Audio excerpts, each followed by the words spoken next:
లోక్సభ ఎన్నికలు జరిగి కేవలం 15 నెలలు మాత్రమే అయ్యాయి. ఇంకా 45 నెలల పాటు అధికారం కేంద్రంలోని ఎన్డీఏ ప్రభుత్వం చేతిలో ఉంది.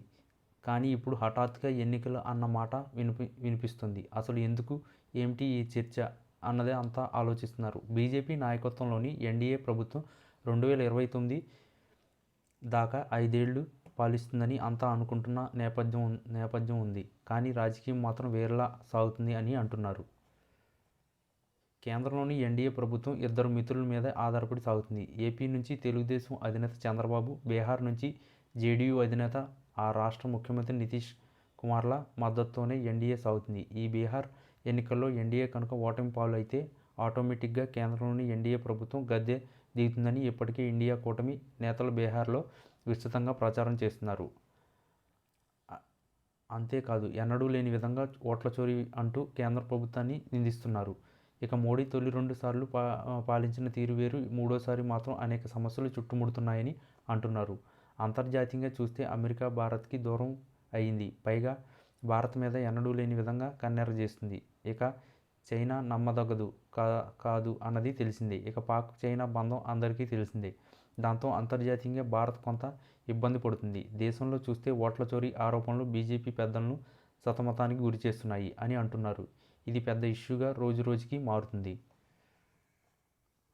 ఓట్ల చోరీ ఆరోపణలు నినాదంతో వర్షాకాల సభ మొత్తం అర్పితం అయిపోయింది. ఏకంగా బీజేపీ పెద్దల మీదనే ఈ ఆరోపణలు విపక్షాలు చేస్తూ వస్తున్నాయి.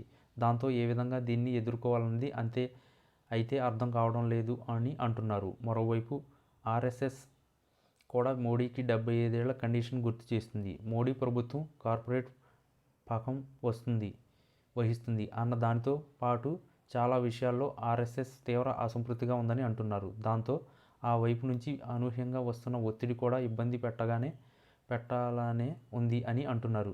పెట్టేలాగే ఉందని అంటున్నారు.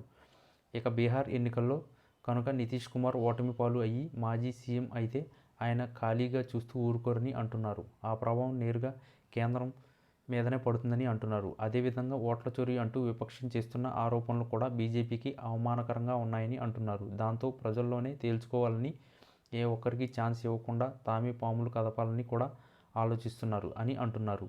ఇక కేంద్రంలో ఎన్డీఏ ప్రభుత్వం అధికారంలోకి వచ్చి 2027 నాటికి 3 ఏళ్లు అవుతుంది. దాంతో ఈ ఏడాది మేలో ఎన్నికలు వెళ్ళవచ్చు అన్న చర్చ అయితే ఢిల్లీ సర్కిల్స్లో జోరుగా సాగుతుంది. ఆ ముహూర్తం ఎందుకు అంటే యూపీ ఎన్నికలు, గుజరాత్ ఎన్నికలు అదే సమయంలో ఉన్నాయి. దాంతో వాటితో కలుపుకుని ఎన్నికలు వెళ్తే భారీ రాజకీయ లాభం ఉండవచ్చని, తాను జనాల్లోకి వెళ్ళి ఓట్ల చోరీ ఆరోపణలకు అక్కడే సరైన బదులు విపక్షానికి ఇవ్వచ్చు అన్నది బీజేపీ పెద్దల వ్యూహంగా ఉంది అని అంటున్నారు. ప్రస్తుతానికి అయితే ఈ ప్రచారం ఢిల్లీలో సాగుతుంది. చూడాలి మరి ఇందులో వాస్తవం ఏమిటన్నది.